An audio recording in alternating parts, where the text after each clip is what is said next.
All right, guys. So one last example, and then you guys are good for today. Rates of change and using first principles. Okay, so what we're given here is just a different application. I don't know if some of you are going into like be a registered nurse, if you guys need to figure out, I don't know, a particular dosage at some amount of time or whatever, right? Or how much to put in based on absorption rates, things like that. Okay, so we want to find the exact rate of change of the amount of muscle contraction for this particular drug given this function. Okay, so we can use our first principles that we've been looking at over the last, I don't know, 2 days, day and a half. Okay, um, and it really comes down, we're just going to try and derive this thing in a way that gives us an expression that we can use. But the nice thing about this question is we're actually interested in one particular value. As we saw yesterday, that comes in handy. If I'm interested in one particular thing, then that's it, right? So we can go, we just want to find the exact rate of change. So I'm just looking for the slope when x equals 50. Okay, so as per usual, I'm going to look for the derivative of the c of x function, right? Which we know is being the limit as h approaches 0 of 4 over 12 plus 2x. And again, over on the side, what I'm going to do is look to evaluate this stuff by replacing the x values, or x, with 50 plus h. Right? So I'm just going to look at my function, 12 plus 2 times 50 plus h. That's going to be 4 over 12 plus 100 plus h, which is equal to 4 over 112 plus h. Now, I'm going to leave it like that.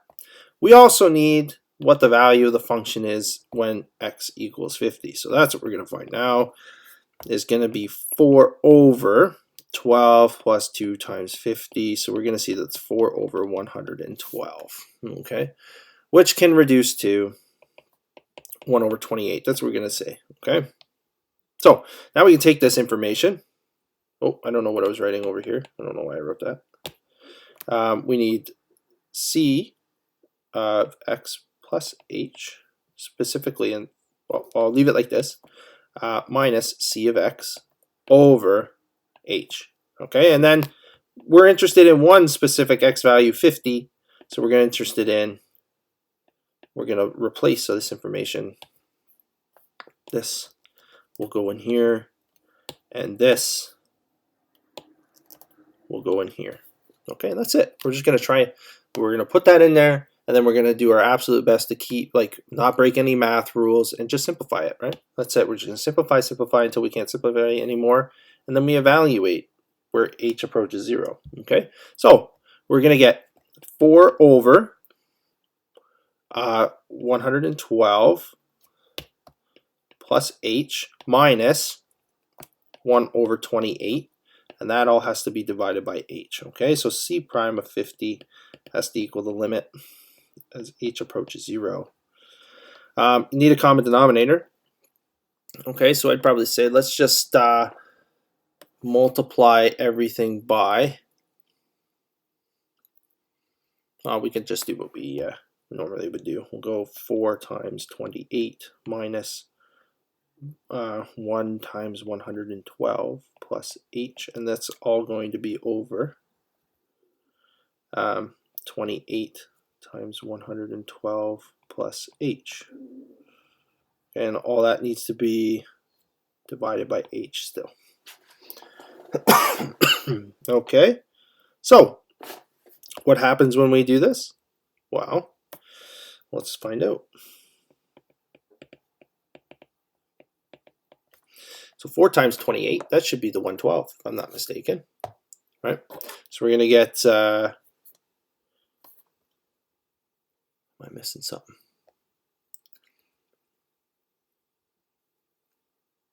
I think I might be missing something. Oh, I am missing something. Here, one sec, guys. Sorry. I missed one little thing here. Got to put the 2 in to everything. I was getting a little carried away. 2h, 2h. Right, so that means that there's going to be, sorry,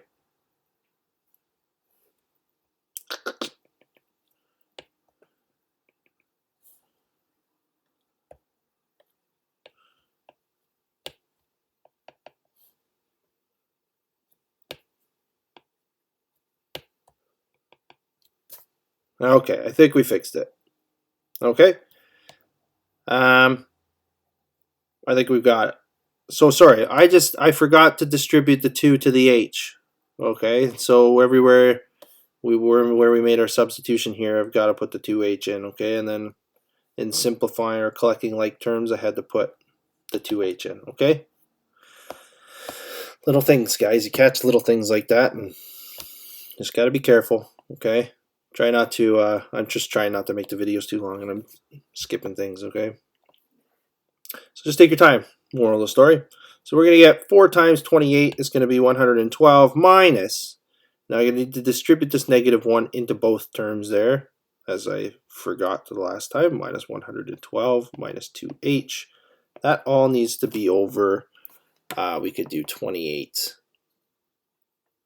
28h. Let's see here. 28 times 112.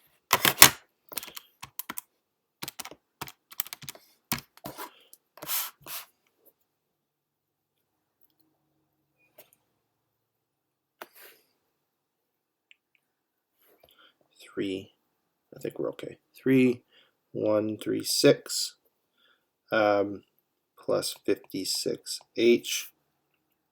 Okay, and we can see that we get a 0 pair comes out from the 112 and the 112, right? And then we're going to see, I'm just going to rewrite this, c prime of 50. It's going to limit. Oh, and don't forget to divide by h. H approaches 0.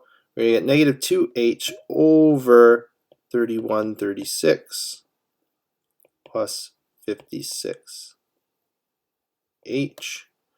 And that's going to be multiplied by the 1 over h. That's this h here. H's are going to cancel.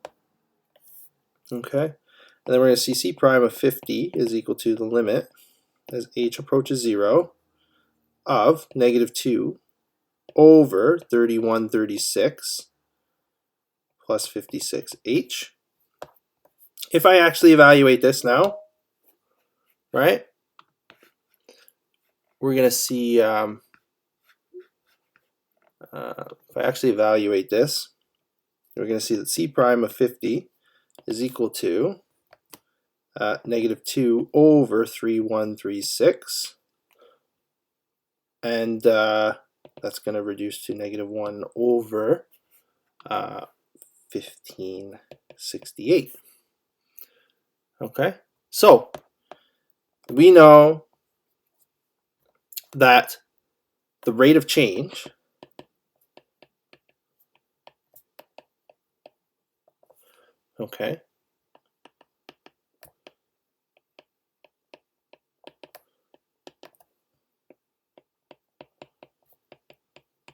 the amount of muscle contraction will be -1 over 1568 millimeters per milliliter of solution. Okay, that's it, guys. It's just a kind of a different application. Again, why I like doing this, and I particularly, not that I like making mistakes and having to find them, but you guys, these are the sort of mistakes that you guys are going to make as well, right? And so you got to be able to, you know, find these things as you go through them. So just be careful with what goes on, and just follow the math rules and work your way through the things until it'll all work out as long as you follow the rules. Okay, so just be careful. You saw me make a mistake there. Okay, just be careful. Okay, different kind of example for you. Okay, so there you go. You guys let me know if you have any questions with the rates of change stuff, and I'll be hanging out for the rest of the day today. Okay, we'll see you later.